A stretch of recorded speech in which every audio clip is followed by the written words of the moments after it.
बचपन में I was a slow learner. मुझे कोई भी चीज़ कभी भी पहली बार समझ नहीं आती थी। मुझे हमेशा टाइम लगता था, एक प्रॉपर टाइम लगता था किसी भी चीज़ को समझने में, अंडरस्टैंड करने में। शुरू के दिनों में तो कुछ इतना इस चीज़ का अंदाज़ा नहीं होता, क्योंकि आप अपनी ही एक जगह में रहते हो, आप अपनी ही आपकी बहन भाई हैं, और अगर आप बड़े हो तो सर्टनली वो आपको कुछ नहीं कह सकते हैं। लेकिन जब स्कूल जाने लगी तो तब जब मजाक उड़ने लगा, पहले ही दिन मेरी क्लास फेलो ने मेरी बुक्स को फाड़ के मेरे बैग में दोबारा डाल दिया। फिर रोज़ाना आए दिन कभी कोई चीज़ उसने ले लेनी, कभी कोई चीज़, कभी उसने दो लगा के बेच देना। एक दो हफ्ते मेरी मम्मा ने ऐसे ही देखा। जब उन्हें पता लगा कि इससे कुछ नहीं होना, तो वो खुद स्कूल आई और उन्हें प्रिंसिपल से शिकायत की, और जाके मुझे थोड़ा सा आफाका मिला। इसी तरह दिन चलते रहे। मेरी रोज़ की शिकायतें ही आनी थी। मेरी छोटी बहन घर आती थी, उसने नर्सरी क्लास में इतने दोस्त बना ली कि उसका रोज़ फ़ोन आना, और उन दिनों फ़ोन पीडीसीएल का फ़ोन हुआ करता था, वो रिसीवर वाला।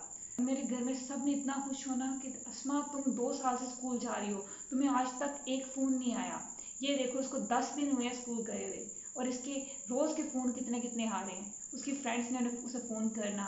मेरी 4th तक एक ही फ्रेंड थी, उसके साथ बैठना, उसके साथ उठना, उसके साथ करना। मम्मा के जानने वाले किसी की वो एक बेटी थी, तो वो मेरे साथ बैठ की और उससे मेरी दोस्ती हो गई। उसके अलावा मुझे बाकी लोगों के साथ मैंने ना दोस्ती करने की कोशिश की, ना वो मेरे साथ करते थे। एक बच्चा जिसमें कॉन्फिडेंस ही नहीं होगा, जिसमें बात करने का, जिसको आती नहीं है, उसका कोई दोस्ती भी नहीं करना चाहेगा। मसला तब हुआ जब 4th क्लास में नंबर आ गए, और वो नंबर आने थे क्योंकि टीचर अच्छी थी। वो टीचर ऐसी थी कि उन्होंने मुझे रोज़ पुश करना कि इसमें तुमने रोज़ आकर मुझे सबक सुनाना है, रोज़ उन्हें लेसन तैयार करके आना है। कोई गलती भी हो जाती तो टीचर बैठा देती, माफ़ कर देती। उसकी वजह से मेरे अंदर शौक बढ़ता रहा, और मैंने 4th में कुछ अच्छी मेहनत की, जिसकी वजह से 4th पोजीशन आ गई। मगर मसला क्या हुआ कि अब 5th में हमारे स्कूल में एक सिलेक्टिव सेक्शन होता था, जिसमें सारी क्लासेस से 5-6 सेक्शन जितने भी थे, उन सब सेक्शन से वो तमाम बच्चे जिनकी फर्स्ट 5 पोजीशंस होती थी, उनको इकट्ठा करके क्लास में डाल दिया जाता था। यहाँ से एक्चुअली मेरी जर्नी का आगाज़ हुआ। क्लास में 47 गर्ल्स थी, और जब फर्स्ट टाइम का रिजल्ट आया, I was 47 at the last one. वहाँ सारे बच्चे लाइक फाइक, दे हैव द कॉन्फिडेंस में बात, they know how to talk, they know how to write, it was so good. Teacher ने भी बोल बोल के लिखाना शुरू किया, और हम वो बच्चे थे जो सिर्फ सवाल का जवाब तैयार करते थे। यहाँ आपको पूरे पूरे पेज, पूरा पूरा चैप्टर याद करना होता था, और टीचर आपको बोल के लिखवाती थी, उर्दू इंग्लिश दोनों की। और मुझे तो समझ नहीं आती। पहला पूरा सेमेस्टर मैंने जो भी लिखा, जब मैं आगे टैली करती थी ना दूसरे स्टूडेंट्स के साथ, तो उसमें एक चीज़ भी वैसी नहीं होती थी जो टीचर ने लिखवाई होती। मैं पता नहीं क्या लिखती थी। जब पहले सेमेस्टर का रिजल्ट आया और टीचर ने लास्ट वार्निंग मिली कि अब अगर तुम्हारे मार्क्स कम आए तो तुम्हें क्लास से निकाल दिया जाएगा, प्रिंसिपल के पास जाना है। और ये चीज़ थी जो मुझे बहुत चुभी। पूरी क्लास के सामने एक तो इंसल्ट रोज़ हो रही थी, और अब प्रिंसिपल के पास भी जाना थी, तो एक ये अलग शर्मिंदगी। जिसके बाद मैंने एक्चुअली अपने ऊपर काम करना शुरू किया।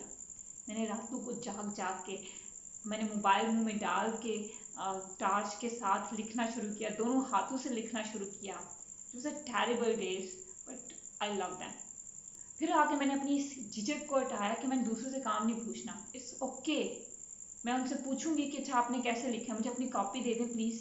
मैंने उनसे कॉपियाँ लेना शुरू कर दी, और उनके साथ अपना काम टैली करना शुरू कर दिया। उनसे देख देख कर लिखना शुरू कर दिया, उनसे पूछना शुरू कर दिया। ये शर्म हटाई कि वो क्या कहेंगी, क्योंकि ऑलरेडी इंसल्ट तो हो चुकी है, आप शर्म किस बात की, अब तो कुछ बेहतर ही कर रहे हैं। यूँ धीरे धीरे सेकेंड सेमेस्टर में जब रिजल्ट आया, तो I have the 11th position. उस टाइम मेरे लिए बहुत बड़ी अचीवमेंट थी।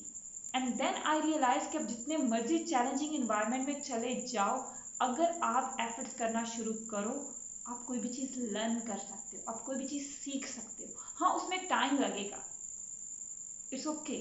आपको दूसरों से पूछना भी पड़ेगा, है पूछो, दूसरों से मदद लेनी पड़ेगी। ऐसा मुमकिन नहीं है कि आप अकेले कुछ नहीं कर सकते, आपको हेल्प लेनी पड़ेगी। आपको अगर नहीं आता तो नहीं आता, आप पूछ लो कि ये चीज़ क्या है। और वहाँ से मेरी डेवलपमेंट का सिलसिला शुरू होता गया। अब मेरी लड़ाई किसी के साथ नहीं थी, अब मेरी लड़ाई मेरे साथ थी। हर सेमेस्टर मेरे अपने एक गोल होते थे, मेरी पर्सनल डेवलपमेंट को लेके, मेरी स्टडीज़ को लेके, कि मुझे ऐसे काम करना है, मुझे वैसे काम करना है, मुझे मुझे मुझे बोलना सीखना है, मुझे लोगों से बात करनी है, मुझे compete करना है। और फिर धीरे धीरे वो डिज़ायर बढ़ती गई, जिसके साथ साथ डेवलपमेंट भी होती गई।